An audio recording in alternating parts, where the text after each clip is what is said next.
ಎಲ್ರಿಗೂ ನಮಸ್ಕಾರ. ನಾನು ನಿಮ್ಮ ಗಿರೀಶ್ ಮಟ್ಟಣ್ಣವರ. ಕಳೆದ ಒಂದಿಷ್ಟು ದಿನದಿಂದ ಕೆಲವೊಬ್ಬರು SIT ತನಿಖೆಯ ಬಗ್ಗೆ, ಧರ್ಮಸ್ಥಳ ಪ್ರಕರಣದ ಕುರಿತು ತನಿಖೆ ಮಾಡ್ತಾ ಇರುವಂತಹ SIT ತನಿಖೆಯ ಬಗ್ಗೆ ಅನುಮಾನ ವ್ಯಕ್ತಪಡಿಸ್ತಾ ಇದ್ದಾರೆ. ಮತ್ತು ಇನ್ನು ಕೆಲವರು ಯಾವುದೇ ಕಾರಣ ಇಲ್ಲದೇನೆ, ಹಿಂದು ಮುಂದು ಯೋಚನೆ ಮಾಡ್ದೇನೆ SIT ಬಗ್ಗೆ ಲೂಸ್ ಟಾಕ್ ಮಾತಾಡ್ತಾ ಇದ್ದಾರೆ. ಇಡೀ SIT ತನಿಖೆಯ ಬಗ್ಗೆ, ಅದರಲ್ಲಿ ಹಿರಿಯ ಪತ್ರಕರ್ತರಾದಂತಹ ಮತ್ತು ಪತ್ರಿಕೋದ್ಯಮಿಗಳಾದಂತಹ ಹಿರಿಯರಾದಂತಹ ಶ್ರೀ ಪಬ್ಲಿಕ್ ಟಿವಿ ರಂಗನಾಥ್ ಅವರು ನಿನ್ನೆ ಹೇಳ್ತಾರೆ, ಬಹುಶಃ ನಿನ್ನೆನೋ ಮೊನ್ನೆನೋ, ನಾನು ಅದನ್ನ ಯೂಟ್ಯೂಬ್ ಅಲ್ಲಿ ನೋಡಿದ್ದು, ಪಬ್ಲಿಕ್ ಟಿವಿ ಯೂಟ್ಯೂಬ್ ಅಲ್ಲಿ, SIT ಮೇಲ್ಗಡೆ ಬಿದ್ದಿದ್ದನ್ನ ಯಾಕೆ ತನಿಖೆ ಮಾಡ್ತಾ ಇದ್ದಾರೆ ಅಂತ ಹೇಳಿ. ಇದನ್ನು ನೋಡಿ ನನಗೂ ಕೂಡ ಸ್ವಲ್ಪ ನಗು ಬಂತು. ಸುಮಾರು ಜನ ಅವರ ಒಂದು ಹೇಳಿಕೆಗೆ ಸಾಕಷ್ಟು ಟೀಕೆಯನ್ನ ವ್ಯಕ್ತಪಡಿಸ್ತಾ ಇದ್ದಾರೆ. ಬಹುಶಃ ಶ್ರೀಯುತ ರಂಗನಾಥ್ ಅವರಿಗೆ ಗೊತ್ತಿಲ್ಲ ಅಂತ ಕಾಣುತ್ತೆ. SIT ತನಿಖೆ ಆಗಿರೋದು ಬರೀ ಅಗಿಯೋದಕ್ಕಲ್ಲ. ಅವನು ಚಿನ್ನಯ್ಯ ತೋರಿಸ್ಬಿಟ್ಟ, ಅದನ್ನು ಹೋಗಿ ಅಗಿರಿ ಅನಾಮಿಕ ವ್ಯಕ್ತಿ ತೋರಿಸ್ಬಿಟ್ಟ, ಅದನ್ನ ಅಗಿರಿಯ, ಬಹುಶಃ ಅದಿಷ್ಟೇ ಕೆಲಸ ಹೇಳೋದಿತ್ತಂದ್ರೆ ಯಾವ್ದಾದ್ರು ಒಬ್ಬ JCB ಕಾಂಟ್ರಾಕ್ಟರ್ ಹೇಳ್ಬಿಡ್ತಿದ್ರು, ಅಗಿರಿಯಪ್ಪ ಹೋಗಿ ಅಂತ ಹೇಳಿ. ಧರ್ಮಸ್ಥಳ ಕ್ರೈಮ್ ನಂಬರ್ 39/2025 ಧರ್ಮಸ್ಥಳ ಅನ್ನೋದು, ರಂಗನಾಥ್ ಜಿ ಅವರೇ, ಧರ್ಮಸ್ಥಳ ಪ್ರಕರಣಗಳು ಅಂತಾನೆ ಉಲ್ಲೇಖ ಮಾಡ್ತಾರೆ. ಅಂದ್ರೆ ಧರ್ಮಸ್ಥಳದಲ್ಲಿ ನಡೆದಂತಹ ಅನೇಕ ಪ್ರಕರಣಗಳು, ಅದು ಮಿಸ್ಸಿಂಗ್ ಇರಬಹುದು, ಡೌಟ್ಫುಲ್ UDR ಇರಬಹುದು, ಅಥವಾ ಅದಕ್ಕೆ ಸಂಬಂಧಪಟ್ಟಂತಹ ಯಾವುದೇ ಪ್ರಕರಣಗಳಿರಬಹುದು. ಆನಂತರ ಇವರು ಹೇಗೆ ನಿರ್ಧಾರ ಮಾಡಿಬಿಟ್ರು, ಸ್ಥಳಕ್ಕೆ ಹೋಗ್ಲಾರ್ದೇನೆ, ನೋಡ್ಲಾರ್ದೇನೆ, ಯಾವುದೇ ಒಬ್ಬ ಕ್ಯಾಮರಾಮನ್ ಹೋಗಿಲ್ಲ, ವರದಿಗಾರರು ಹೋಗಿಲ್ಲ, ಅದು ಮೇಲ್ಗಡೆನೆ ಬಿದ್ದ್ಬಿಟ್ಟಿದ್ದು ಅಂತ ಹೆಂಗ್ ಹೇಳ್ತಾರೆ? ಅದು ಹೂತಿದ್ದು ಕೂಡ ಆಗಿರಬಹುದಲ್ಲ. ಹೂತಿದ್ದು ನೋಡಿ, it has stood 15 to 20 monsoons. ಒಂದು ಮಾನ್ಸೂನ್ ನಲ್ಲಿ ಎಷ್ಟೊಂದು ಮಳೆ ಆಗುತ್ತೆ, ಎಷ್ಟೊಂದು ಮಳೆಯಾಗಿ ಎಷ್ಟೊಂದು ಸಾಯಿಲ್ ಇರೋಜನ್ ಆಗುತ್ತೆ. 10 ವರ್ಷ, 15 ವರ್ಷ, ಅಥವಾ 4-5 ವರ್ಷನೇ ತಗೊಳ್ಳಿ ನೀವು, ಎಷ್ಟು ಸಾಯಿಲ್ ಇರೋಜನ್ ಆಗುತ್ತೆ. ಮಣ್ಣಿನ ಸವಕಳಿ, ಮಣ್ಣು ಕೊಚ್ಚಿಕೊಂಡು ಹೋಗಿ ಪ್ರಾಕೃತಿಕ ಒಂದು ಆ ಚೇಂಜಸ್ ನಿಂದ ಹೂತಿಟ್ಟಂತ ಶವ ಅದು ಮೇಲ್ಗಡೆ ಕಾಣಿಸ್ಕೊಂಡೇ ಕಾಣಿಸುತ್ತೆ. ಇವ್ರು ಯಾಕೆ ಏಕಾಏಕಿ ಏನು ನೋಡ್ಲಾರ್ದೇನೆ ಈ ತರ ಯಾಕೆ ಹೇಳಿಕೆ ಕೊಡ್ತಾ ಇದ್ದಾರೆ? ಅದು ಒಂದು ಪ್ರತಿಷ್ಠಿತ ಚಾನೆಲ್ನ ಪ್ರತಿಷ್ಠಿತ ಆಂಕರ್ ಆಗಿ ಯಾಕೆ ಈ ತರ ಹೇಳಿಕೆ ಕೊಡ್ತಾರೋ ನನಗಂತರೂ ಅರ್ಥ ಆಗ್ತಾ ಇಲ್ಲ.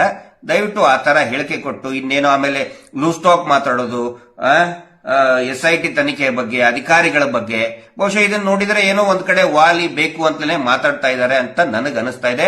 ಸಾರ್ವಜನಿಕರಿಗೂ ಕೂಡ ಆ ತರ ಭಾವನೆ ಬರ್ತಾ ಇದೆ. ಇನ್ನು ಕೆಲವೊಬ್ರು ಸೌಜನ್ಯ ಪ್ರಕರಣದ ಒಂದು ಕಾಳಜಿಯಿಂದ, ಸೌಜನ್ಯಾಳಿಗೆ ನ್ಯಾಯ ಸಿಗಬೇಕು ಅನ್ನುವಂತ ಕಾಳಜಿಯಿಂದ ಕೆಲವೊಂದಿಷ್ಟು ಅಧಿಕಾರಿಗಳ ಮೇಲೆ, SIT ಅಧಿಕಾರಿಗಳ ಮೇಲೆ ಆರೋಪ ಮಾಡ್ತಾ ಇದ್ದಾರೆ. ಹಿಂದೆ ನಾನು ಕೂಡ ಮಾಡಿದ್ದೆ. ಚಿನ್ನಯ್ಯನ ಏನೊಂದು ಫೀಡ್ಬ್ಯಾಕ್ ಕೊಟ್ಟಿದ್ದ, ಇದರ ಮೇಲೆನೆ ಇವರು ಬೇಕು ಅಂತಲೇ ಮಾಡ್ತಾ ಇದ್ದಾರೆ ಅಂತ. ನನಗೀಗ ಅನ್ಸೋದು, ಈ SIT ಅಧಿಕಾರಿಗಳ ಬಗ್ಗೆ ಏನಾದ್ರೂ ನಿಖರವಾದಂತಹ, ಅವರು ಏನೋ ತಪ್ಪು ಮಾಡ್ತಾ ಇದ್ದಾರೆ, ದುಡ್ಡು ತಗೊಂಡಿದ್ದಾರೆ, ನಿಖರ ದಾಖಲೆಗಳಿದ್ರೆ ದಯವಿಟ್ಟು ಆ ದಾಖಲೆಗಳನ್ನ ಹಿರಿಯ ಅಧಿಕಾರಿಗಳ ಗಮನಕ್ಕೆ ತಂದು ಮಾತಾಡೋದು ಒಳ್ಳೇದು. ಯಾಕಂತ ಹೇಳಿದ್ರೆ ಈಗ ತನಿಖೆ ಶುರುವಾಗಿ ಒಂದು ಹಂತಕ್ಕೆ ಬಂದಿದೆ. ಹಿಂಗಾಗಿ ದಯವಿಟ್ಟು ಯಾರು ಕೂಡ, ಇದು ಒಂದು SIT ಅಂತ ಹೇಳಿದ್ರೆ ನೋಡಿ, ಅದರದ್ದು ನಾನು ವಕ್ತಾರ ಅಂತೂ ಖಂಡಿತ ಅಲ್ಲ, ಬಟ್ ನನ್ನ ಅನುಭವಕ್ಕೆ ಬಂದಿದ್ದು ಹೇಳ್ತಾ ಇದ್ದೀನಿ. ನನ್ನ ಅಭಿಪ್ರಾಯ ಮಾತ್ರ ನಾನು ತಿಳಿಸ್ತಾ ಇದ್ದೀನಿ. SIT ಅವರು ಇಡೀ ಒಂದು ದೊಡ್ಡ ಟೀಮ್, ಅದು ಅಲ್ಲಿನೇ ಸಾಕಷ್ಟು ಹೈರಾರ್ಕಿ ಇದೆ. ಮತ್ತು ಇದು ಒಂದೇ SIT ಅಲ್ಲ, ಅನೇಕ SITಗಳು ಕೂಡ ಈ ರಾಜ್ಯದಲ್ಲಿ ಈಗಲೂ ಕೂಡ ಕೆಲಸ ಮಾಡ್ತಾ ಇದೆ. 1 or 2 SIT ಈಗಲೂ ಕೂಡ ಕೆಲಸ ಮಾಡ್ತಾ ಇದೆ. ಅನೇಕ ಪ್ರಕರಣಗಳಲ್ಲಿ SIT ಟೀಮ್ ಫಾರ್ಮೇಶನ್ ಆದಾಗ ಒಬ್ರು ಇಬ್ರು ಏನಾದ್ರೂ ತಪ್ಪು ಮಾಡಿರ್ತಾರೆ. ಆ ತರ ಏನಾದ್ರೂ ಇದ್ರೆ SIT ಅಧಿಕಾರಿಗಳ ಗಮನಕ್ಕೆ ಬರ್ತದೆ, ಅದು ಹಿರಿಯ ಅಧಿಕಾರಿಗಳ ಗಮನಕ್ಕೆ ಬರ್ತದೆ. ಅವರು ಅದರ ಮೇಲೆ ಕ್ರಮ ಕೈಗೊಳ್ಳಿ ಹೊರತು ನಾವು ಯಾರು ಕೂಡ, ನಾನು ಎಲ್ಲಾ ಸೌಜನ್ಯ ಹೋರಾಟಗಾರರಿಗೆ ಮತ್ತು ನ್ಯಾಯ ಬಯಸ್ತಕ್ಕಂಥ ಎಲ್ಲರಿಗೂ ಕೂಡ ನಾನು ಹೇಳ್ತಾ ಇದ್ದೀನಿ, ದಯವಿಟ್ಟು SITಯ ಕುರಿತಾಗಿ ಯಾವುದೇ ರೀತಿಯಾದಂತಹ ಅನುಮಾನ ವ್ಯಕ್ತಪಡಿಸುವುದು ಬೇಡ. ನಾನು ಕೂಡ ಈಗ ಏನು ಹಿಂದೆ ನಾವು ಮಾತಾಡಿದ್ವಿ, ಬೇಡ ಅನಿಸ್ತಾ ಇದೆ. ಯಾಕಂತ ಹೇಳಿದ್ರೆ ಇದು SIT ವರ್ಸಸ್ ಸೌಜನ್ಯ ಹೋರಾಟ ಆಗುದು ಬೇಡ. ಅದು ನಮ್ಮ ಉದ್ದೇಶನೂ ಕೂಡ ಅಲ್ಲ. ಸೌಜನ್ಯ ಹೋರಾಟದ ಉದ್ದೇಶ ಕೊಲೆಗಡಕರಿಗೆ ಪ್ರಭಾವಿ ಧರ್ಮಸ್ಥಳದಲ್ಲಿ ನಿರಂತರವಾಗಿ 30-40 ವರ್ಷ ಶೋಷಣೆ ಮಾಡಿ, ಕೊಲೆ ಮಾಡಿ, ಅತ್ಯಾಚಾರ ಮಾಡಿ, ಭೂ ಕಬಳಿಕೆ ಮಾಡಿದಂತಹ ಆ ಕುಟುಂಬಕ್ಕೆ ಮತ್ತು ಇಡೀ ರಾಜ್ಯಾದ್ಯಂತ ಅತ್ಯಾಚಾರ ಪ್ರಕರಣಗಳು, ಈ ಲೈಂಗಿಕ ದೌರ್ಜನ್ಯ, ಸೆಕ್ಸುವಲ್ ಅಬ್ಯೂಸ್ಮೆಂಟ್ ನಿಲ್ಲಬೇಕು ಅನ್ನೋದು ಸೌಜನ್ಯ ಹೋರಾಟದ ಉದ್ದೇಶ ಹೊರತು ಪೊಲೀಸ್ ವರ್ಸಸ್ ಸೌಜನ್ಯ ಹೋರಾಟಗಾರರು, ಎಸ್ಐಟಿ ವರ್ಸಸ್ ಸೌಜನ್ಯ ಹೋರಾಟಗಾರರು ಅದು ಆ ರೀತಿ ಆಗೋದು ಬೇಡ. ಒಂದು ವೇಳೆ ಏನಾದರೂ ನಮ್ಮ ಈ ತನಿಖೆಗೆ ವ್ಯತಿರಿಕ್ತವಾಗಿ ಆಗುವಂತಹ ಬೆಳವಣಿಗೆ ಏನಾದರೂ ನಡೆದಿದ್ರೆ, ಅಲ್ಲಿರ್ತಕ್ಕಂಥ ಸಿಬ್ಬಂದಿಗಳಿಂದ ನಡೆದಿದ್ರೆ, ದಯವಿಟ್ಟು ಆ ದಾಖಲೆಗಳನ್ನ ಹಿರಿಯ ಅಧಿಕಾರಿಗಳಿಗೆ ತಗೊಂಡು ಬಂದ ಮೇಲೆ ಮಾತಾಡೋದು ಒಳ್ಳೆಯದು ಅನ್ನೋದು ನನ್ನ ಅಭಿಪ್ರಾಯ. ಯಾಕಂತ ಹೇಳಿದ್ರೆ ನಾನು 10 ದಿನದವರೆಗೆ ಅಲ್ಲಿ ವಿಚಾರಣೆಯನ್ನ ನಾನು ನೋಡಿದ್ದೀನಿ. ಈ ಮಾತು ನಾನು ಏನೋ ಅವ್ರಿಗೆ ಫೇವರ್ ಮಾಡಬೇಕು ಅಂತ ಹೇಳ್ತಾ ಇಲ್ಲ. ಖಂಡಿತ ನಾನು SIT ಆಗ್ಲಿ ಅಥವಾ ನಾವು ಅವ್ರೇನು ಬೀಗರಲ್ಲ, ನೆಂಟರಲ್ಲ, ಏನೂ ಅಲ್ಲ. ಆದ್ರೆ ನನ್ನ ನಿಲುವು ಏನು ಅಂತ ಹೇಳಿದ್ರೆ, ಈ ಕುರಿತಾಗಿ ಒಂದು ವೇಳೆ ಈಗ ನಮ್ಮನ್ನು ಅರೆಸ್ಟ್ ಮಾಡಬೇಕು ಅಂತ ಹೇಳಿ ಸಾಕಷ್ಟು ರಾಜಕೀಯ ಪಿತೂರು ನಡೆದಿದೆ. ಒಳಗಡೆನೂ ಕೂಡ ಈ ಧರ್ಮೋದ್ಯಮಿಗಳ ಪ್ರಭಾವಿಗಳ ಕಡೆಯಿಂದ ಸಾಕಷ್ಟು ಒತ್ತಡ ಬಂದಿದೆ. ಸರ್ಕಾರದ ಮೇಲೇನೂ ಒತ್ತಡ ಇದೆ, ಪೊಲೀಸರ ಮೇಲೇನೂ ಒತ್ತಡ ಇದೆ. ಒಂದು ವೇಳೆ ನನ್ನನ್ನ ಅರೆಸ್ಟ್ ಮಾಡಿದ್ರು ಕೂಡ, ಸುಳ್ಳು ಪಿತೂರು ಮಾಡಿ ಸುಳ್ಳು FIR ಹಾಕಿ ಅರೆಸ್ಟ್ ಮಾಡಿದ್ರು ಕೂಡ SITಯ ಮೇಲೆ ನನಗೆ ಖಂಡಿತ ಬೇಜಾರಾಗೋದಿಲ್ಲ. ಆದರೆ ನನಗೆ ಬೇಜಾರ ಆಗೋದು, ನೋವು ಆಗೋದು ಯಾವಾಗ ಅಂತ ಹೇಳಿದ್ರೆ, SIT ತನಿಖೆ ನಿಲ್ಲಿಸಿ ನಿಜವಾದ ಅಪರಾಧಿಗಳು, ಕೊಲೆಗಡಕರು ಪರಾರಿಯಾದ್ರೆ ಆವಾಗ ನನಗೆ ಬೇಜಾರಾಗುತ್ತೆ. ಈ ಮಾತನ್ನು ನಾನು ಹೇಳಿದ್ದೇನೆ ಈಗಾಗಲೇ.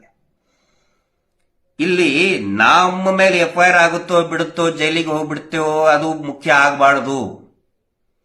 ಅಪರಾಧಿಗಳಿಗೆ SIT ತನಿಖೆ ಮುಖಾಂತರ ಶಿಕ್ಷೆ ಆಗಬೇಕು ಅನ್ನೋದು ನಮ್ಮ ನಿಲುವು, ನಮ್ಮ ಗುರಿ, ನಮ್ಮ ಫೋಕಸ್. ಇಲ್ಲಿ ವ್ಯಕ್ತಿಗಳು ನಾವು ಪ್ರಾಮುಖ್ಯತೆಯನ್ನ ಪಡ್ಕೊಳ್ಬಾರದು ಅನ್ನೋದು ನನ್ನ ಸ್ಪಷ್ಟವಾದಂತಹ ಅಭಿಪ್ರಾಯ. ಹಿಂಗಾಗಿ ನಾನು ಕೂಡ ನನ್ನ ಅಭಿಪ್ರಾಯ ಯಾರಿಗೆ ಹೇಳಬೇಕು ಅವ್ರಿಗೆ ಹೇಳಿದ್ದೀನಿ. ನೋಡಿ, ನಮ್ಮನ್ನ ಅರೆಸ್ಟ್ ಮಾಡಿದ್ರು ಕೂಡ ನಮ್ಗೆ ಯಾವುದೇ ಬೇಜಾರ ಇಲ್ಲ. ಇನ್ನು ಒಂದು 10 FIR ಹಾಕ್ತೀರಾ, ಯಾವುದೇ ಬೇಜಾರ ಇಲ್ಲ. ಆದರೆ 40-50 ವರ್ಷದಿಂದ ನಿರಂತರವಾಗಿ ಏನು ದಬ್ಬಾಳಿಕೆ ನಡೆಸಿದ್ದಾರೆ ಅವರಿಗೆ ಶಿಕ್ಷೆ ಆಗಲಿಲ್ಲ ಅಂತ ಹೇಳಿದ್ರೆ ಅದು ನಮಗೆ ನಿಜವಾದ ಶಿಕ್ಷೆ. ಅದು ನಮಗೆ ನೋವನ್ನು ತರಿಸುತ್ತೆ. ನಮ್ಮ ಮೇಲೆ FIR ಇದ್ರೆ ನನಗೆ ನೋವು ಆಗುವುದೇ ಇಲ್ಲ. ಸುಳ್ಳು ಕೇಸ್ ಮಾಡಿಕೊಂಡು ಅರೆಸ್ಟ್ ಮಾಡಿದ್ರು ಕೂಡ ನೋವು ಆಗುವುದಿಲ್ಲ. ಅತ್ಯಾಚಾರಿಗಳು ಈ ತನಿಖೆಯಿಂದ ತಪ್ಪಿಸ್ಕೊಂಡು ಹೋದ್ರೆ ಮಾತ್ರ ಬೇಜಾರಾಗುತ್ತೆ. ಹೀಗಾಗಿ ದಯವಿಟ್ಟು ನಾನು ಆಗ್ಲಿ ಅಥವಾ ಇನ್ನು ಯಾರೇ ನ್ಯಾಯ ಬಯಸುವಂತವರು ದಯವಿಟ್ಟು SITಗೆ ತನಿಖೆ ಮಾಡೋದಕ್ಕೆ ಬಿಡಿ. ಒಂದಿಷ್ಟು ದಿನ ಅವರು ಮಾಡ್ತಾ ಇದ್ದಾರೆ. ಯಾಕಂತ ಹೇಳಿದ್ರೆ, for the first time in the history ಒಂದು ತನಿಖಾ ಸಂಸ್ಥೆ ಅತ್ಯಂತ ಪ್ರೊಫೆಷನಲ್ ಆಗಿ ತನಿಖೆ ಮಾಡಕ್ ಶುರು ಮಾಡಿದೆ. ಈ ಹಿಂದೆ ಇವರು ವಿರುದ್ಧ ಏನು SIT ಆಗಿಲ್ವಾ? ಆಗಿತ್ತು. ಸೌಜನ್ಯ ಕೇಸಲ್ಲಿ ಕೂಡ SIT ಫಾರ್ಮೇಶನ್ ಆಗಿತ್ತು. ತನಿಖೆ ಮಾಡಿದ್ದು ಎಷ್ಟು ದಿನ? ಒಂದು 5-6 ದಿನ. ಸಂತೋಷ್ ರಾವ್ ಸಿಕ್ಕ ಮೇಲೇನೂ ಕೂಡ ಆ SIT 4 ತಂಡಗಳು ಆಯ್ದು. 4 ತಂಡಗಳಾದಾಗ ಇವನು ಮಾಡಿಲ್ಲ, ಇವನ ಜೊತೆಗೆ ಅಂದ್ರೆ ಒಬ್ಬ ವ್ಯಕ್ತಿಯಿಂದ ಆಗಿಲ್ಲ, ಇನ್ನೂ 5-6 ಜನ ಇದಾರೆ ಅಂತ ಹೇಳಿ ತನಿಖೆ ಪ್ರಾರಂಭ ಸ್ಟಾರ್ಟ್ ಮಾಡಿ 5-6 ದಿನಕ್ಕೆ SITನೇ ಕ್ಲೋಸ್ ಮಾಡಿಬಿಟ್ರು. ಮತ್ತೆ CID ತಗೊಂಡು ಬಂದ್ರು. CID ತನಿಖೆ ಮಾಡಿದ್ರು ಬರೀ 18 ದಿನ, 18-20 ದಿನಕ್ಕೆ ವರದಿ ಕೊಟ್ಟು ಮುಗಿಸಿಬಿಟ್ರು. CBI ಮಾಡಿತು. CBIನೂ ಕೂಡ ಯಾವುದೇ ರೀತಿಯಾದಂತಹ ಪರಿಣಾಮಕಾರಿಯಾಗಿ ಮಾಡಲಿಲ್ಲ. But for the first time ಆನಂತರ ಪದ್ಮಲತಾ ಪ್ರಕರಣದಲ್ಲಿ ಕೂಡ CID ತನಿಖೆ ಆಗಿದೆ. ಅದು ಕೂಡ ಪೂರ್ತಿ ಆಗಲಿಲ್ಲ. ಅದು ಕೂಡ C ರಿಪೋರ್ಟ್ ಕೊಡ್ತು. ಆ ಗತಿ ಈಗ SITಗೆ ಆಗಬಾರ್ದು. ತುಂಬಾ ಚೆನ್ನಾಗಿ ಮಾಡ್ತಾ ಇದ್ದಾರೆ. ಈಗ ಸಣ್ಣ 1-2 ತಪ್ಪು ಒಂದು ಟೀಮ್ ನಲ್ಲಿ ಹಾಗೆ ಆಗಿರುತ್ತದೆ. ಒಬ್ರು ಇಬ್ರು ಸಿಬ್ಬಂದಿ ಇದ್ದೇ ಇರ್ತಾರೆ. ಹಂಗೆ ಹೇಳಿ ಇಡೀ ಎಂಟೈರ್ SIT ಬಗ್ಗೆ ನಾವು ಅನುಮಾನ ವ್ಯಕ್ತಪಡಿಸುವುದು ಬೇಡ. ಫಾರ್ ದ ಫಸ್ಟ್ ಟೈಮ್ ಇಷ್ಟು ಚೆನ್ನಾಗಿ ಇಷ್ಟೊಂದು ಪ್ರೊಫೆಷನಲ್ ಆಗಿ ಮಾಡ್ತಾ ಇದ್ದಾರೆ. ಬಂಗ್ಲೆಗುಡ್ಡೆ ಬಗ್ಗೆ ಈ ಸುಸೈಡ್ ಪಾಯಿಂಟ್ ಅಂತ ಕೆಲವೊಬ್ರು ಅಪಪ್ರಚಾರ ಅನ್ನೋದಲ್ಲ, ಸುಸೈಡ್ ಪಾಯಿಂಟ್ ಅಂತ ಒಂದು ನಾಟಕ, ಡ್ರಾಮಾ, ಒಂದು ಹೊಸ ಸ್ಕ್ರಿಪ್ಟ್, ಈ ನಕಲಿ ದೇವಮಾನವನ ಒಂದು ನಾಟಕ ಮಂಡಳಿ ಅಂತ ಇದೆ. ಅದು ದಿನ ಒಂದೊಂದು ಸ್ಕ್ರಿಪ್ಟ್ ಬರಿತಾ ಇರ್ತದೆ. ಸುಸೈಡ್ ಪಾಯಿಂಟ್ ಯಾರಾದ್ರೂ ಹೋಗಿದ್ರೇನ್ರಿ ಅಲ್ಲಿ? ಯಾರಾದ್ರೂ ಅಲ್ಲಿ ಟ್ರೆಕ್ಕಿಂಗ್ ಪಾಯಿಂಟ್ ಇದ್ದಂಗಿದೆ. ಅಲ್ಲಿ ಎಷ್ಟು ಕಷ್ಟ ಪಡ್ತಾ ಇದ್ದಾರೆ SIT ಅಧಿಕಾರಿಗಳು. ನನಗನ್ಸಿದ ಮಟ್ಟಿಗೆ ಇಂಡೋ ಬಾಂಗ್ಲಾ ಬಾರ್ಡರ್ ನಲ್ಲಿ, ಕಾಡಿನಲ್ಲಿ ಯಾವ ರೀತಿ ಸೈನಿಕರು ಕಾರ್ಯಾಚರಣೆ ಮಾಡ್ತಾರೆ ಆ ರೀತಿ SIT ಅಧಿಕಾರಿಗಳು ಕಾರ್ಯಾಚರಣೆ ಮಾಡ್ತಾ ಇದ್ದಾರೆ, ಕೆಲಸ ಮಾಡ್ತಾ ಇದ್ದಾರೆ. ಮಳೆ ಇರಬಹುದು, ಬಿಸಿಲಿರಬಹುದು, ಬೆಳಿಗ್ಗೆ ಚಳಿ ಇರಬಹುದು, ಅಂತದ್ರಲ್ಲಿ ಕೆಲಸ ಮಾಡ್ತಾ ಇದ್ದಾರೆ SIT ಅಧಿಕಾರಿಗಳು. ಅವರು ಕೂಡ ಅವ್ರ ಹೆಂಡತಿ ಮಕ್ಕಳನ್ನ ಬಿಟ್ಟು, ಅವ್ರಿಗೂ ಕೂಡ ಅವ್ರದೇ ವೈಯಕ್ತಿಕವಾದಂತಹ ತೊಂದರೆಗಳಿದೆ, ಸಮಸ್ಯೆಗಳೇ, ಅದನ್ನೆಲ್ಲವನ್ನು ಕೂಡ ಬದಿಗಿಟ್ಟು ಆ ಒಂದು ನಕ್ಸಲ್ ಕಾರ್ಯಾಚರಣೆ ಇರಬಹುದು ಅಥವಾ ಇಂಡೋ ಬಾಂಗ್ಲಾ ಬಾರ್ಡರ್ ಕಾಡಿನಲ್ಲಿ ಮ್ಯಾನ್ಮಾರ್ ಕಾಡಿನಲ್ಲಿ ಕೆಲಸ, ಆ ರೀತಿ ಇದೆ ಬಂಗ್ಲೆಗುಡ್ಡೆ. ಹೇಳ್ತಾರೆ ಕೆಲವೊಬ್ರು ಸುಸೈಡ್ ಪಾಯಿಂಟ್ ಅಂತ. ಸುಸೈಡ್ ಪಾಯಿಂಟ್ ಅಂತ ಹೇಳಿದ್ರೆ ಅದೇನ್ ಟೀ ಪಾಯಿಂಟ್ ಏನ್ರಿ? ನಾನು ನೋಡ್ತಾ ಇದ್ದೀನಿ 3-4 ದಿನ ಆಯ್ತು. Suicide point tea point. ಯಾಕಂತ ಹೇಳಿದ್ರೆ ಒಂದು ಟೀ ಪಾಯಿಂಟ್, ಒಂದು ಚಹಾದ ಅಂಗಡಿ, ಒಂದು ಹೋಟೆಲ್ ಫೇಮಸ್ ಆಗ್ಬೇಕಾದ್ರೆ ಅಲ್ಲಿ ಟೀ ಕುಡಿದವನು ಹೇಳಿರ್ತಾನೆ, ಇಲ್ಲಿ ಒಂದು ಟೀ ಚೆನ್ನಾಗಿ ಸಿಗ್ತದೆ ಅಂತ ಹೇಳಿದಕ್ಕೆ ತುಂಬಾ ಜನ ಅಲ್ಲಿ ಬಂದು ಟೀ ಕುಡಿತಾರೆ. ಇಡ್ಲಿ ಚಟ್ನಿ ಚೆನ್ನಾಗಿ ಸಿಗ್ತದೆ ಅಂತ ಯಾವ ತಿಂದವನು ಹೇಳಿರ್ತಾನೆ, ಅವನ ಅನುಭವ ಹಂಚ್ಕೊಂಡಿರ್ತಾನೆ, ಜನ ಫೇಮಸ್ ಆಗುತ್ತೆ. ಸುಸೈಡ್ ಪಾಯಿಂಟ್ ಹೆಂಗ್ರಿ ಫೇಮಸ್ ಆಗುತ್ತೆ ಅಂದ್ರೆ ನಿಮ್ಮ ಪ್ರಕಾರ ಸುಸೈಡ್ ಮಾಡ್ಕೊಂಡವನು ಯಾವನಿಗಾದ್ರೂ ಹೇಳಕ್ ಸಾಧ್ಯನಾ? ಸೊ ಅದು ಒಂದು ಪಾಸಿಬಿಲಿಟಿ. ಸುಸೈಡ್ ಮಾಡ್ಕೊಂಡವನೇ ಹೇಳ್ಬೇಕು, ಈ ಜಾಗದಲ್ಲಿ ಹೋಗ್ಬಿಟ್ರೆ ಒಳ್ಳೆ ಚೆನ್ನಾಗಿ ಸುಸೈಡ್ ಮಾಡ್ಕೋಬಹುದು ಅಂತ ಹೇಳಿ. ಅದು ಸಾಧ್ಯನಾ? ಇಲ್ಲ. ಎರಡನೇ ಪಾಸಿಬಿಲಿಟಿ ಏನು? ಯಾರಾದ್ರೂ ಬೋರ್ಡ್ ಹಾಕಿರ್ಬೇಕಲ್ಲಿ, ಇದು ಸುಸೈಡ್ಗೆ ದಾರಿ, ಇಲ್ಲಿ ಹೋಗೋದಕ್ಕೆ ದಾರಿ ಅಂತ ಹೇಳಿ ಒಂದು ಆರೋ ಮಾರ್ಕ್ ಹಾಕಿ.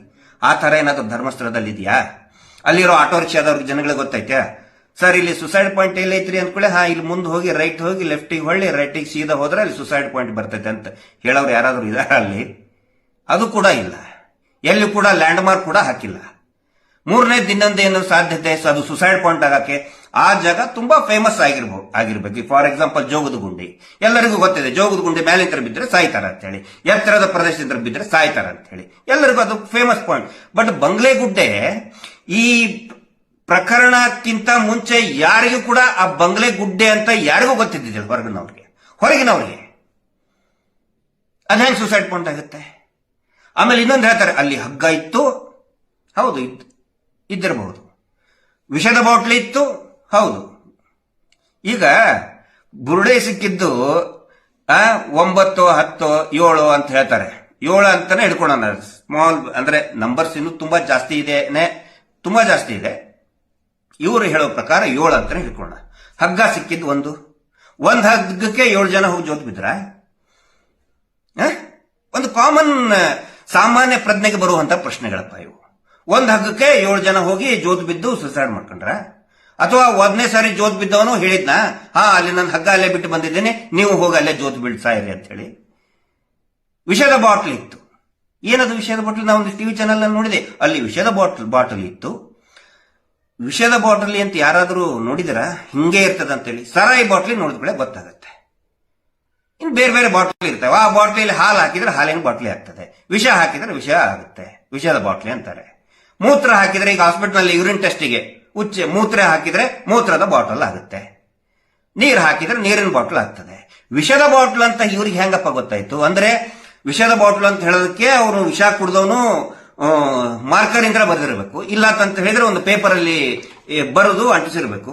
ಅಂದ್ರೆ 7, 8, 10 ವರ್ಷ ಆಗೋ ತನಕನೂ ಕೂಡ ಮಾರ್ಕ್ ಹಂಗೈತ. ಅವನು ಆ ವಿಷದ ಬಾಟ್ಲಿ ಮೇಲೆ ಇದು ವಿಷದ ಬಾಟಲ್ ಅಂತ ಬರೆದು ಮಾರ್ಕರ್ ಇಂದ ಬರೆದು ಸತ್ನ, ಅಥವಾ ಒಂದು ಚೀಟಿ ಸ್ಟಿಕ್ಕರ್ ಅಂಟಿಸಿ ವಿಷದ ಬಾಟ್ಲ್ ಅಂತ ಬರೆದಿಟ್ಟು ಸಾಯ್ತಾರ ಯಾರಾದ್ರು?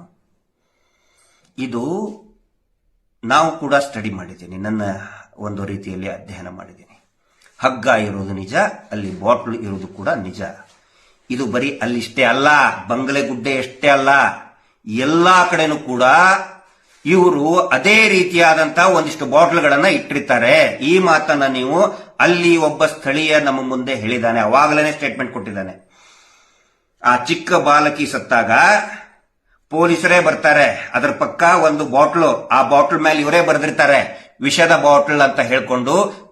ಡೆತ್ ನೋಟ್ ಕೂಡ ಇವರೇ ತಗೊಂಡು ಬಂದು ಅಲ್ಲಿಟ್ಟು ಫೋಟೋಗ್ರಾಫರ್ನ ಮುಂದೆ ಕರೆಸಿ ಒಂದು ಫೋಟೋ ಹೊಡ್ಕೊಂಡು ಹೋಗ್ಬಿಡ್ತಾರೆ. ಅಂದ್ರೆ ಎಲ್ಲರಿಗೂ ಅನಿಸ್ಬೇಕು ಈ ಹುಡುಗಿ ವಿಷ ಕುಡಿದು ಸತ್ತಿದ್ದಾಳೆ, ಅಥವಾ ಈ ವ್ಯಕ್ತಿ, ಈ ಗಂಡಸು ವಿಷ ಕುಡಿದು ಸತ್ತಿದ್ದಾನೆ ಅಂತ. ಆಮೇಲೆ ಆಲ್ಮೋಸ್ಟ್ ಎಲ್ಲವೂ ಕೂಡ ಅಲ್ಲಿ ಕಟ್ಟಿದ ಸ್ಥಿತಿಯಲ್ಲಿವೇ ಇರ್ತವೆ. ಆದರೆ ಯಾವ ಕೂಡ ನೇತು ಬಿದ್ದಿದ್ದಲ್ಲ, ಕೆಳಗಡೆ ಕುಂತಾಗೂ ಕೂಡ ಅದನ್ನು ಕಟ್ಟಿರ್ತಾರೆ. ಸೌಜನ್ಯ ಡೆಡ್ ಬಾಡಿ ಕಟ್ಟಿದ ಸ್ಥಿತಿಯಲ್ಲಿತ್ತು, ಪದ್ಮದತ್ತಾಳ ಡೆಡ್ ಬಾಡಿ ಕಟ್ಟಿದ ಸ್ಥಿತಿಯಲ್ಲಿತ್ತು, ಅನೇಕ ದೇಹಗಳು ಕಟ್ಟಿದ ಸ್ಥಿತಿಯಲ್ಲಿರ್ತವೆ. ಇದೊಂದು ಪ್ಯಾಟರ್ನ್, ಇದೊಂದು ಮೋಡಸ್ ಆಪರಂಡಿ. ಅಂದ್ರೆ ಅಕ್ರಮ ಅಥವಾ ಅಪರಾಧ ಮಾಡುವಂತಹ ವಿಧಾನ, ಮೋಡಸ್ ಆಪರಂಡಿ. ಆ ಕ್ಷೇತ್ರ, ಆ ಧರ್ಮಸ್ಥಳದ ಪ್ರದೇಶದಲ್ಲಿ ನಿರಂತರವಾಗಿ ಇದೇ ಒಂದು ಮೋಡಸ್ ಆಪರಂಡಿ, ಇದೇ ಒಂದು ಪ್ಯಾಟರ್ನ್ ಅಲ್ಲಿ ಹೆಣಗಳು ಬೀಳ್ತಾ ಇದ್ದಾವೆ. ಇದನ್ನ SIT ಅವರು ಕಂಡು ಹಿಡಿಬೇಕಾಗತ್ತೆ. ಏನು ನಾನು ಹೇಳಿದ್ದು ಕೂಡ ನಿಜ ಇರಲಿಕ್ಕಿಲ್ಲ. ನಾನು ನನ್ನ ಅಧ್ಯಯನ, ನನ್ನ ಸಂಶಯ, ಸ್ಥಳೀಯರ ಮಾತುಗಳನ್ನ, ಅನುಭವಗಳನ್ನ ಆಧಾರವಾಗಿ ಇಟ್ಕೊಂಡು ನಾನು ವ್ಯಕ್ತಪಡಿಸ್ತಾ ಇದ್ದೇನೆ. ಬಟ್ ಅಲ್ಟಿಮೇಟ್ಲಿ ಇದಕ್ಕೆ ಟ್ರೂತ್ ಹೊರಗಡೆ ಬರುವುದು, ಸತ್ಯ ಹೊರಗಡೆ ಬರಬೇಕಾಗಿರೋದು SIT ತನಿಖೆಯಿಂದ. ಅದನ್ನು ಮಾಡೋದಕ್ಕೆ ಬಿಡಬೇಕಲ್ಲ. ಆ ನಂತರ ಮೊನ್ನೆ ಅದು ಅಸ್ಥಿಪಂಜರ ಸಿಕ್ಕಿದ್ದು ವಯಸ್ಸಾದಂತವರು, ಕೊಡಗಿನ ಮೂಲದವರು, ವಾಕಿಂಗ್ ಸ್ಟಿಕ್ ಇತ್ತು ಅಂತ ಹೇಳ್ತಾರೆ. ಸಿಕ್ಕಿರಬೇಕು. ಮತ್ತು ಅವರು ಮಕ್ಕಳು ಕೂಡ ಅದನ್ನ ಮಡಿಕೇರಿ ಸೋಮವಾರಪೇಟೆಯವರು ಅಕ್ನಾಲೇಜ್ ಮಾಡಿದ್ದಾರೆ, ಹೌದು ನಮ್ಮ ತಂದೆ ಹೋಗಿದ್ರು ಅಂತೇಳಿ. ಇಲ್ಲಿ ಪ್ರಶ್ನೆ ಬರೋದು, ಆ ಬಂಗ್ಲೆಗುಡ್ಡೆಗೆ ಪೊಲೀಸರು ಹತ್ತಬೇಕಾದ್ರೆ ಮತ್ತೆ ಸೋಗೋ ಟೀಮ್ನವ್ರು ಹತ್ತಬೇಕಾದ್ರೆ ಜಾರಿ ಬಿದ್ದಿದ್ದಾರೆ. ವಾಕಿಂಗ್ ಸ್ಟಿಕ್ ಅವ್ರು ಹೇಳ್ತಾರೆ 2 ಸಾರಿ ಸ್ಟ್ರೋಕ್ ಆಗಿತ್ತು ಅಂತ ಹೇಳ್ತಾರೆ. ಅವ್ರ ಮಗ, ಅವರ ಚಿರಂಜೀವಿ ಅವರು ಸೋಮವಾರಪೇಟೆಯಿಂದ ಹೇಳ್ತಾರೆ, 2 ಸಾರಿ ನಮ್ಮ ತಂದೆಗೆ ಸ್ಟ್ರೋಕ್ ಆಗಿತ್ತು, ಏಜ್ 70+ ಇದೆ. ವಾಕಿಂಗ್ ಸ್ಟಿಕ್ ಹಿಡ್ಕೊಂಡು ಒಂದೊಂದು ಹೆಜ್ಜೆ ಅವರು ನಡೀತಾ ಇದ್ರು. ಇವರು ಹೇಳೋದು, ಅಲ್ಲಿ ಹೋಗಿ ಈ ವ್ಯಕ್ತಿ ಪಾಪ ವಯಸ್ಸಾದಂತಹ ವ್ಯಕ್ತಿ ಪೊಲೀಸರು ಹೋಗೋದಕ್ಕೆ ಹರಸಾಹಸ ಪಟ್ಟಿದ್ದಾರೆ, ಬಿದ್ದಿದ್ದಾರೆ ಜಾರಿ. ಸೋಕೋ ಟೀಮ್ನೇ ಜಾರಿ ಬಿದ್ದಿದ್ದಾರೆ. ಒಂದಿಷ್ಟು FSL ಅದಕ್ಕೆ ಇವರು ಕೂಡ ಬಿದ್ದಿದ್ದಾರೆ ಜಾರಿ. ಹತ್ತಕ್ಕಾಗಿಲ್ಲ. ನೀವು ನೋಡಿರ್ತೀರಾ, ಟಿವಿಯಲ್ಲಿ ಯೂಟ್ಯೂಬ್ ನಲ್ಲಿ ನೋಡಿರ್ತೀರಾ, ಹತ್ತೋದಕ್ಕೆ ಎಷ್ಟು ಹರಸಾಹಸ ಪಟ್ಟಿದಾರಲ್ಲಿ. ಅಂಥದ್ರಲ್ಲಿ 2 ಸಾರಿ ಸ್ಟ್ರೋಕ್ ಆದಂತಹ ವ್ಯಕ್ತಿ ವಾಕಿಂಗ್ ಸ್ಟಿಕ್ ಹಿಡ್ಕೊಂಡು ಹೋಗಿದ್ನ. ಏನೇನು BDA ಪಾರ್ಕಲ್ಲಿ ವಾಕಿಂಗ್ ಮಾಡ್ತಾ ಇದ್ರು ಅವರು. ಅವ್ರು ಹೆಂಗ್ರಿ ಹತ್ತಕ್ಕೆ ಸಾಧ್ಯ ಆಗುತ್ತೆ ಅಷ್ಟೊಂದು ಸ್ಟೀಪ್ ಇದರಲ್ಲಿ? ಆ ನಂತರ ನೀವು ನೋಡಿರ್ಬೋದು, ಉಪ್ಪಿನ ಮೂಟೆ, ಒಂದೊಂದು ಉಪ್ಪಿನ ಮೂಟೆ 3 ಜನ ಎತ್ಕೊಂಡು ಹೋಗಿದ್ದಾರೆ. ಒಂದು ಡೆಡ್ ಬಾಡಿ ಹೆಂಗೆ ಎತ್ಕೊಂಡು ಹೋಗಕ್ಕಾಗುತ್ತೆ? ಅಲ್ಲಿನೇ ಯಾಕೆ ಎಸೆದಿದ್ದಾರೆ? ಯಾಕೆ ಎಸೆದಿರ್ತಾರೆ ಅಂತ ಹೇಳಿದ್ರೆ, ಒಂದು ನಿರ್ದಿಷ್ಟ ಕಾರಣದಿಂದನೇ ಡೆಡ್ ಬಾಡಿಯನ್ನ ಅಲ್ಲಿ ತಗೊಂಡು ಹೋಗಿರ್ತಾರೆ ಅನ್ನುವಂತ ಅನುಮಾನ. ನಿರ್ದಿಷ್ಟ ಕಾರಣ ಯಾವುದಿರಬಹುದು? ನರಬಲಿ ಇರಬಹುದಾ? ಯಾಕಂತ ಹೇಳಿದ್ರೆ, ವಯಸ್ಸಾದ ವಾಕಿಂಗ್ ಸ್ಟಿಕ್ ಹಿಡ್ಕೊಂಡು ಅಲ್ಲಿ ಹ್ಯಾಂಗ್ರಿ ಹತ್ತಿಯಲ್ಲಿ ಸುಸೈಡ್ ಮಾಡ್ಕೊಳ್ತಾರೆ. ಒಂದು ಕಾಮನ್ ಸೆನ್ಸ್, ಒಂದು ಸಾಮಾನ್ಯ ಪ್ರಜ್ಞೆಗೆ ಬರುವಂತ ಸಂಶಯಗಳಿವೆಲ್ಲ. ಅವುಗಳನ್ನ ನಾನು ವ್ಯಕ್ತಪಡಿಸ್ತಾ ಇದ್ದೇನೆ. ಇಷ್ಟೆಲ್ಲ ಇಟ್ಕೊಂಡು ರಂಗನಾಥ್ ಅಂತ ಒಬ್ಬ ಖ್ಯಾತಿವೆತ್ತಂತಹ ಆಂಕರ್ ಅವರಾಗ್ಲಿ, ಇನ್ನೂ ಕೆಲವೊಂದಿಷ್ಟು ಜನ, ಆ ಬಿಡಿ, ಬೇರೆಯವ್ರ ಬಗ್ಗೆ ಮಾತಾಡೋದು ಬೇಡ, ಅವ್ರದ್ ಬಗ್ಗೆ ಅವಶ್ಯಕತೆ ಇಲ್ಲ. ದಿನಾ ಒಂದೊಂದು ಸುಳ್ಳು ಹೇಳ್ತಾ ಇದ್ದಾರೆ. ಮಹೇಶ್ ಶೆಟ್ಟರ್ದ ಅದು ವಿಡಿಯೋ ಬಿಟ್ಟಿಂದೆ ಅದು ತೋರಿಸ್ತಾ ಇದ್ದಾರೆ. ಒಂದು ಸುಳ್ಳು ಇದನ್ನ ಮಾಡಿದ್ದಾರೆ. ಅಲ್ಲಿ ಏನೋ ವಾಶ್ ಬೇಸಿನ್ನದ್ದು 2025ರಲ್ಲಿ ಹಾಕಿದ್ದಂತೆ. ಆ ರೂಮ್ ಅಲ್ಲಿ, ಆ ಕೋಣೆಯಲ್ಲಿ ವಾಶ್ ಬೇಸಿನ್ನೇ ಇಲ್ಲ.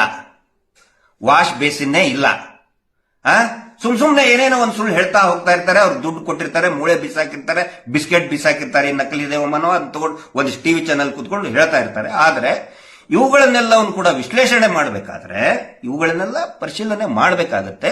SIT ತನಿಖೆ ಮಾಡ್ತಾ ಇದೆ. ದಯವಿಟ್ಟು ಅವ್ರನ್ನ SITಗೆ ವೆರಿ ಕ್ಯಾಲಿಬರ್, ಹೈ ಕ್ಯಾಲಿಬರ್ ಇರುವಂತಹ ಹಿರಿಯ ಅಧಿಕಾರಿಗಳಿದ್ದಾರೆ, ನಾವು ಗೊತ್ತಿದೆ. ತುಂಬಾ ಚೆನ್ನಾಗಿ ಪ್ರೊಫೆಷನಲ್ ಆಗಿ ಮಾಡ್ತಾ ಇದ್ದಾರೆ. ದಯವಿಟ್ಟು ಅವ್ರನ್ನ ಮಾಡೋದನ್ನ ಬಿಟ್ಟು ಕಂಡಲ್ಲಿ ಸ್ಟ್ರೈಕ್ ಮಾಡೋದು, SIT ನಿಂದಿಸೋದಕ್ಕೆ ಏನ್ ಬೇಕೋ ಎಲ್ಲಾ ಪ್ರಯತ್ನನೂ ಮಾಡ್ತಾ ಇದ್ದಾರೆ. ಯಾಕೆ ಈ ಕುಟುಂಬದವರು ಮಾಡಿಲ್ಲ ಅಂದ್ರೆ ಇಷ್ಟೊಂದು ಯಾಕೆ ಅವರು ಲಗಾಟ ಹೊಡಿತಾ ಇದ್ದಾರೆ? ಆ ನಂತರ ಇವತ್ತು ಸಾಯಂಕಾಲ ಆ ಚಿನ್ನಯ್ಯನ ಹೆಂಡತಿಂದ್ರ ಸ್ಟೇಟ್ಮೆಂಟ್ ಅವರಾಗೆ ಕೊಟ್ಟಿರೋಕ್ ಸಾಧ್ಯನೇ ಇಲ್ಲ. ಇವರೇ ಯಾರಾದ್ರೂ ಹ್ಯಾಂಡಲ್ ಮಾಡ್ತಾ ಇದ್ದಾರೆ. ನಾವು SITಗೆ ವಿನಂತಿ ಮಾಡ್ಕೊಳ್ಳೋದು, ದಯವಿಟ್ಟು ಅದನ್ನ ಕಂಡು ಹಿಡಿಬೇಕು. ಯಾರು ಅವನನ್ನ ಉಲ್ಟಾ ಹೊಡ್ಸಕ್ ನೋಡಿದ್ರು ನಮಗ್ ಗೊತ್ತಿದೆ, ಎಲ್ಲವೂ ಕೂಡ ಗೊತ್ತಿದೆ. ಏನೇನು ಇಲ್ಲಿ ಕೆಟ್ಟ ಕೆಲಸ, ಯಾವ್ಯಾವ ಷಡ್ಯಂತ್ರ ಮಾಡಿದ್ದಾರೆ, ಒಳ ಸಂಚು ಮಾಡಿದ್ದಾರೆ, ಎಲ್ಲಾ ಗೊತ್ತು. ದಯವಿಟ್ಟು ಅದು ಕೂಡ ಬಯಲಿಗೆ ಎಳಿಬೇಕಲ್ವಾ? ಅದು ನಮ್ಮ ಆಶಯ. ಹಿಂಗಾಗಿ ನಾವು SITಗೆ ಇನ್ನೂ ಹೆಚ್ಚಿನ ಶಕ್ತಿ ತುಂಬೋಣ. ಮತ್ತು ಕೊನೆಯದಾಗಿ ಹೇಳ್ತಾ ಇದ್ದೇನೆ, ಯಾರು ಏನ್ ಹೇಳ್ತಾರೋ ಗೊತ್ತಿಲ್ಲ, ಯಾರಾದ್ರೂ ಏನಾದ್ರೂ SITಗೆ ಅಂದು ಅನುಮಾನ ವ್ಯಕ್ತಪಡಿಸಿದ್ರೆ ಅವರೇ ಹೊಣೆಗಾರರಾಗುತ್ತಾರೆ ಹೊರತು ಸೌಜನ್ಯ ಹೋರಾಟ ಸಮಿತಿ ಅದಕ್ಕೆ ಸಂಬಂಧ ಇಲ್ಲ. ಸೌಜನ್ಯ ಹೋರಾಟ ಸಮಿತಿ ವಿ ಸ್ಟ್ಯಾಂಡ್ ವಿತ್ SIT. ಕೆಲವೊಂದಿಷ್ಟು ಇವು ಆಗಿರ್ತವೆ, ಕೇಸು ಅವು ಇವು ಆಗಿರ್ತವೆ, ನಾವು ಅದಕ್ಕೆ ತಲೆ ಕೆಡಿಸ್ಕೊಳ್ಳಲ್ಲ. ನಮ್ಮ ಉದ್ದೇಶ ಅತ್ಯಾಚಾರಿಗಳ ಬಂಧನ ಆಗಬೇಕು, ಶಿಕ್ಷೆ ಆಗಬೇಕು, ಜೈಲಲ್ಲೇ ಕೊಳಿಬೇಕು ಅವರು. ಯಾಕಂದ್ರೆ ನರ ರಾಕ್ಷಸರವರು, ಅಂತಹ ಪ್ರಭಾವಿ ನರ ರಾಕ್ಷಸರು. ಇಡೀ ವ್ಯವಸ್ಥೆಯನ್ನೇ ಅವರ ಕೈಯಲ್ಲಿ ಹಿಡ್ಕೊಂಡವರು. ಅಷ್ಟೇ ಅಲ್ಲ, ಅವರು ಮಂಜುನಾಥ ಸ್ವಾಮಿಯ ಬಗ್ಗೆ ಎಳ್ಳಷ್ಟು ಭಕ್ತಿ ಇಲ್ಲದೆ ಹೋದ್ರು ಕೂಡ ಮಂಜುನಾಥ ಸ್ವಾಮಿಯನ್ನೇ ವ್ಯಾಪಾರ ಮಾಡಿ ತಾನೇ ಮಾತನಾಡುವ ಮಂಜುನಾಥ ಅಂತ ಬೊಗಳೆ ಬಿಟ್ಟಂತವ್ರು. ಜನರನ್ನ 40-50 ವರ್ಷಗಳಿಂದ ಯಾಮಾರಿಸಿದವರು. ಅಂತಹ ಪ್ರಭಾವಿ ವ್ಯಕ್ತಿಯ ವಿರುದ್ಧ ಕೆಲವೊಂದಿಷ್ಟು ಇನ್ವೆಸ್ಟಿಗೇಷನ್ ಆಗಬೇಕಾದ್ರೆ ಏನೋ ಸ್ವಲ್ಪ ಹೆಚ್ಚು ಕಡಿಮೆ ಆಗುತ್ತೆ, ತಕ್ಷಣನೇ ರಿಸಲ್ಟ್ ಬರೋದು ಕಡಿಮೆ ನಾವು ಬಯಸಕ್ ಆಗುದಿಲ್ಲ. ಮೊನ್ನೆನೂ ಕೂಡ ಒಂದು ನಮ್ಮ ಅವನಿಯಾನದಲ್ಲಿ ಹೇಳಿದ್ದೇನೆ, ಈಗಲೂ ಹೇಳ್ತಾ ಇದ್ದೇನೆ, ಇಮಿಡಿಯೇಟ್ ಆಗಿ ರಿಸಲ್ಟ್ ಬೇಕು ಅಂತ ಬರಲಿಲ್ಲ ಅಂತ ಹೇಳಿದ್ರೆ ಏನೋ ಟೀಕೆ ಮಾಡೋದು ಬೇಡ. ನಮಗವ್ರು ಏನೇ ಅಂದ್ರೂ ಕೂಡ